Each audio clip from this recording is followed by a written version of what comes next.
इस लेक्चर में हम भारत में शिक्षा की चुनौतियां और मुद्दे, challenges and issues of education in India, paper code 115 BH second year 4th semester.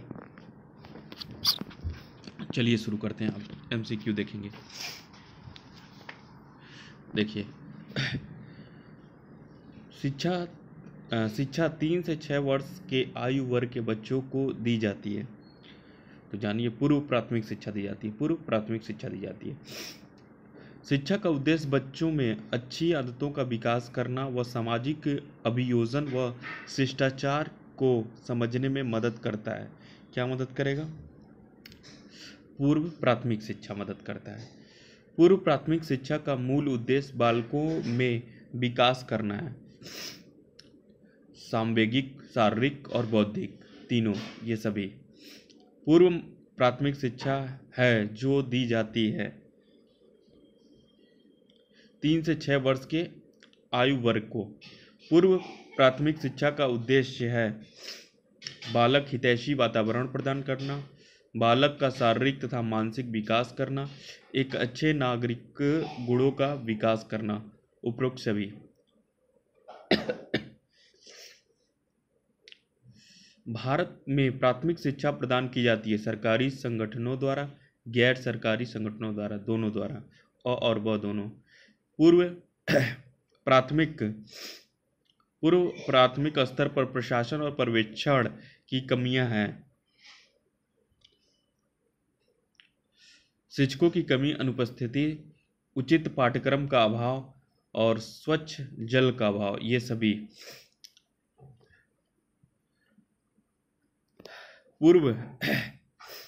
पूर्व प्राथमिक शिक्षा को सफल एवं सार्थक बनाने के लिए सरकार को चाहिए कि विद्यालयों और उनकी फीस पर नियंत्रण रखें, छात्रवृत्ति की व्यवस्था करें, अब दोनों। चलिए आगे देखते हैं।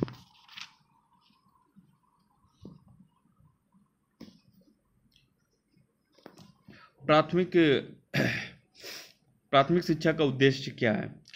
विज्ञान की खोज विधि को समझना, बच्चों को उनके प्राकृतिक व सामाजिक पर्यावरण का ज्ञान कराना, सौंदर्यात्मक प्रशंसा के प्रति प्रोत्साहन करना, ये सभी।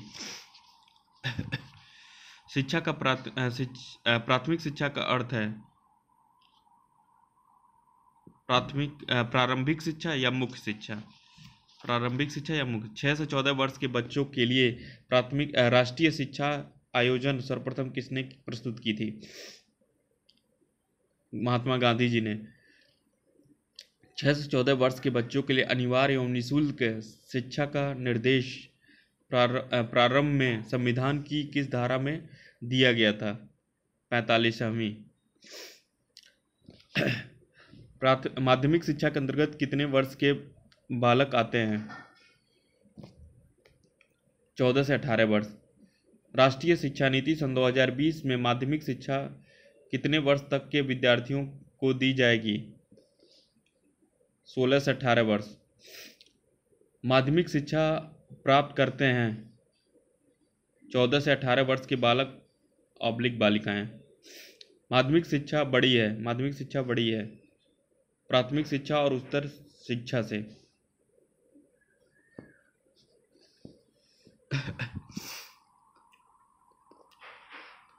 भारत में प्रशासन की दृष्टि से विश्वविद्यालय पाए जाते हैं: केंद्रीय विश्वविद्यालय, डीम्ड विश्वविद्यालय, राज्यीय विश्वविद्यालय। उच्च शिक्षण संस्थानों में सकल नामांकन अनुपात का लक्ष्य 50% रखा गया है वर्ष सन 2035 तक।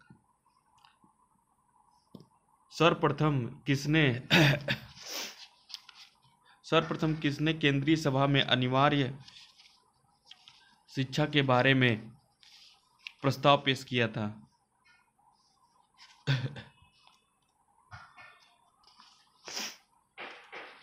सर्वप्रथम किसने केंद्रीय सभा में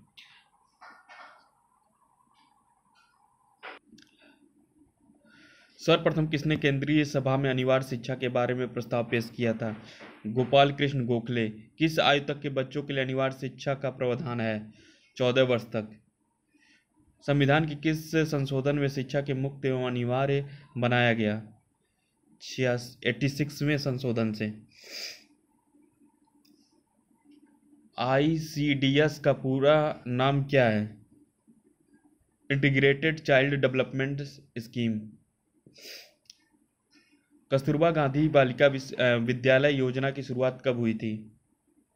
सन 2004 में। सर्व शिक्षा अभियान समुदाय द्वारा एक मिशन के रूप में शिक्षा की गुणवत्ता में सुधार लाने के लिए किस प्रकार का प्रावधान किया? सन 2007 तक 5 वर्ष तक के बच्चों की प्रारंभिक शिक्षा पूरी करना। सर्व शिक्षा अभियान की विशेषता है बेसिक शिक्षा के माध्यम से सामाजिक अन्याय को प्रोन्नत करना, केंद्र राज्य तथा स्थानीय शासन की भागीदारी सुनिश्चित करना, मानव योग्यता में सुधार लाने का प्रयास करना। उपरोक्त सभी सर्व शिक्षा अभियान के अंतर्गत महत्वपूर्ण योजना है पूर्व बाल्यकाल देखभाल और शिक्षा, लड़कियों की शिक्षा, अनुसूचित जनजाति की शिक्षा। उपरोक्त सभी सर्व शिक्षा अभियान के घटक के रूप में किसे स्वीकार किया गया है? दूर शिक्षा कार्यक्रम DEP।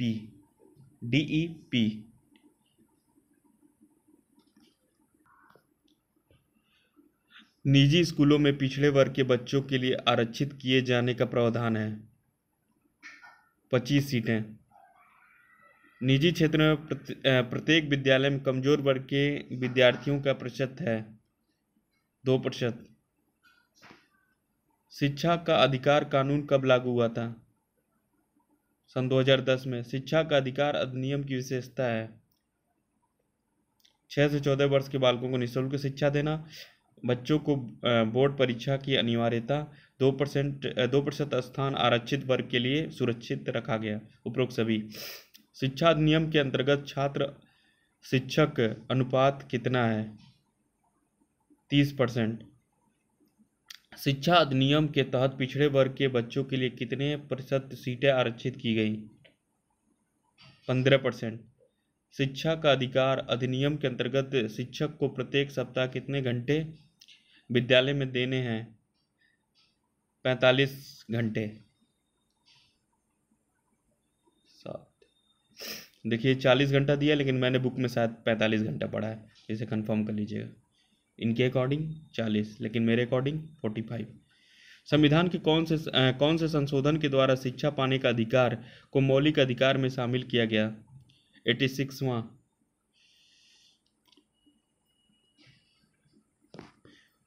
दक्षता का विधान कितने तरीके से होता है? दक्षता का विधान कितने तरीके से होता है? 2।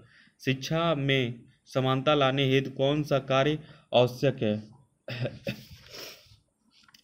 गुणवत्ता का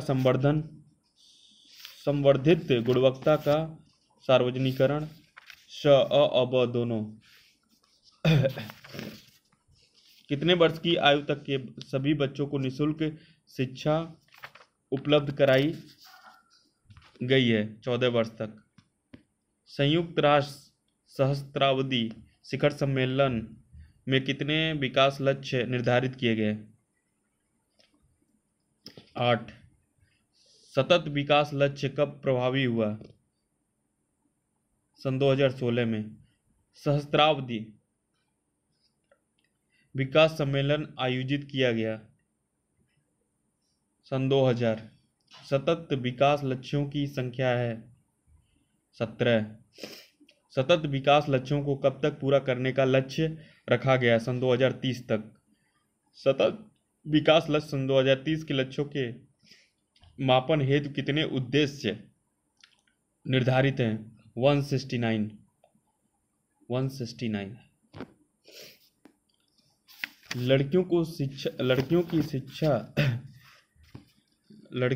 लड़के की शिक्षा केवल एक व्यक्ति की शिक्षा है, किंतु लड़की की शिक्षा सारे परिवार की शिक्षा है। किसका कथन है? पंडित जवाहरलाल नेहरू का। महिला समाख्या कार्यक्रम कब शुरू किया गया था? 1980 में। शिक्षा का अधिकार अधिनियम कब लागू हुआ? सन 2009 में।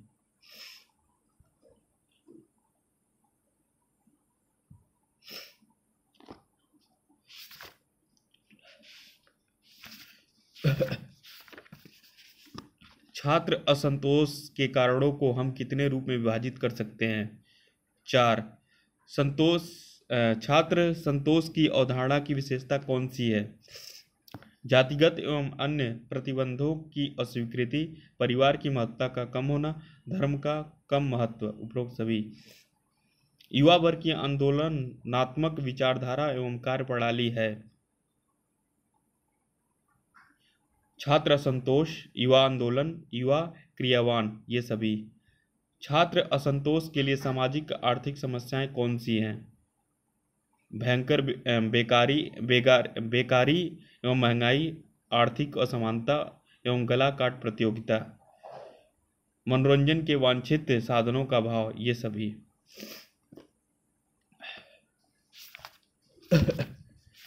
चलिए आगे देखते हैं।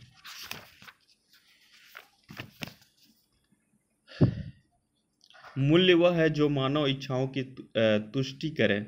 इच्छाओं की तुष्टि करे, किसका कथन है?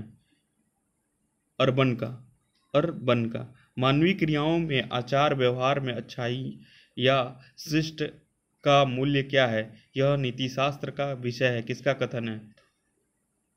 प्रभाकर माचवे। आलपोर्ट एवं वर्नर के मूल्य हैं धार्मिक मूल्य।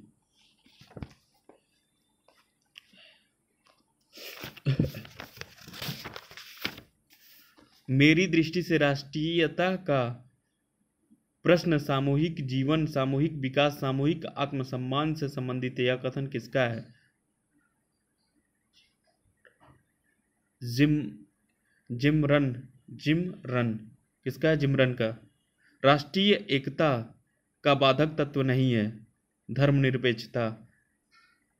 जातीयता है, प्रांतवाद भी है, सांस्कृतिक भिन्नता भी है। हमने बड़े संघर्ष के बाद जो स्वतंत्रता प्राप्त की है, उसकी सुरक्षा और समृद्धि के लिए राष्ट्रीय एकता परम आवश्यक। यह कथन किसका है? पंडित जवाहरलाल नेहरू।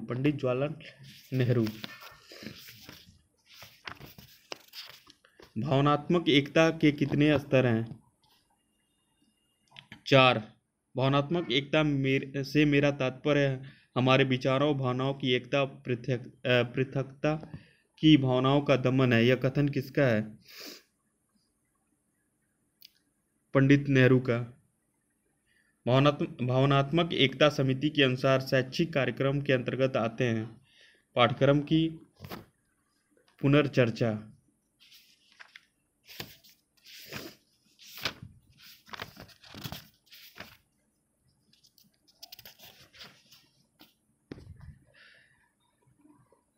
शिक्षा के माध्यम व भाषा समस्या को ऐतिहासिक पृष्ठभूमि के किन कालों में प्रस्तुत किया जा सकता है? प्राचीन व मध्यकाल, ब्रिटिश काल, स्वतंत्रोत्तर काल, ये सभी। भाषा समस्या की जटिलता के कारण है आर्थिक कारण, सामाजिक कारण, सांस्कृतिक कारण, ये सभी। मिडिल स्तर पर छात्र कम से कम कितनी भाषाओं का अध्ययन करते हैं? 2। केंद्रीय शिक्षा सलाहकार परिषद कौन से सुझाव है?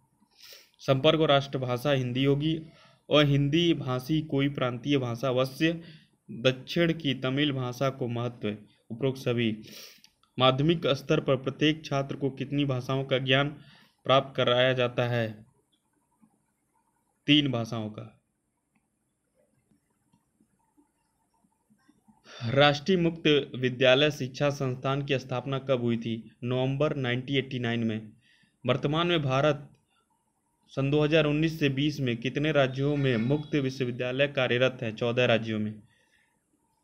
डॉक्टर बाबा साहेब अम्बेडकर मुक्त विश्वविद्यालय कहाँ है? गुजरात में। इंदिरा गांधी राष्ट्रीय मुक्त विश्वविद्यालय की स्थापना हुई थी 1985 में। दूरस्थ शिक्षा में संप्रेषण कैसा होता है? द्विमार्गी होता है। दूरस्थ शिक्षा कैसी प्रणाली है? अनौपचारिक है।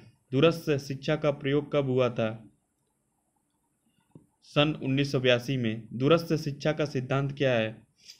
बहुमाध्यम उपागम का सिद्धांत, सक्रिय सीखने का सिद्धांत, शिक्षार्थी में समाजीकरण का सिद्धांत।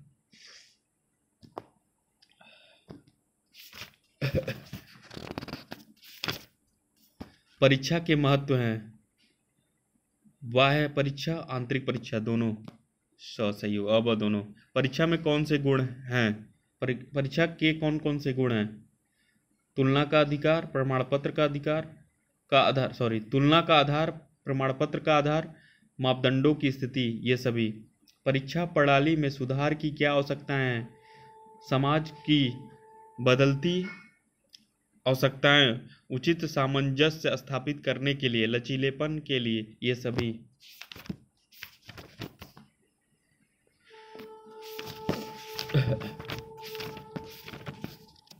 अध्यापक शिक्षा की आवश्यकता है। शिक्षा के व्यवसाय के रूप में, मनोवैज्ञानिक समझ में, संसाधनों के समुचित उपयोग में, ये सभी। राष्ट्रीय शिक्षा नीति सन 2020 के अनुसार शिक्षकों के लिए राष्ट्रीय सहायक मानक का विकास किया जाएगा वर्ष सन 2022 तक। सामाजिक गतिशीलता व्यक्तियों या समूहों का एक सामाजिक संस्करण से दूसरे सामाजिक संस्करण में संचलन है। बोगार्ट्स। शिक्षा के लिए राष्ट्रीय व्यावसायिक मानक का विकास किस वर्ष तक किया जाएगा? सन 2022 तक। शिक्षक के व्यक्तित्व संबंधित गुण कौन से हैं? अच्छा स्वास्थ्य, नेतृत्व शक्ति, वेशभूषा, ये सभी। शिक्षक के मुख्य रूप से कितने गुण आवश्यक हैं? 4। मुख्य रूप से 4 गुण आवश्यक है।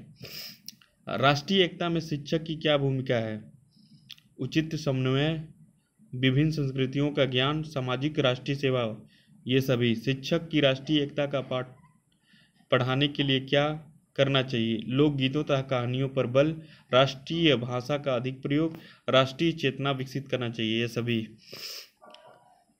शिक्षा की महत्वपूर्ण भूमिका कौन सी है? नैतिक विकास, मानवाधिकार, सामाजिक न्याय, ये सभी। स्कूलों में कौन से सुधार होने चाहिए? मानवतावादी प्रबंधन दृष्टिकोण विकसित करना, छात्रों और शिक्षकों दोनों में रचनात्मकता का विकास करना, शिक्षण और सीखने के स्तर में सुधार करना, ये सभी। कक्षा अभ्यास की महत्वपूर्ण प्रथाएं हैं। शुरुआत एक छोटे से रिकैप से करें। समूह कार्य को प्रोत्साहित करना, औद्योगिकी का एक एकीकरण, उपर्युक्त सभी।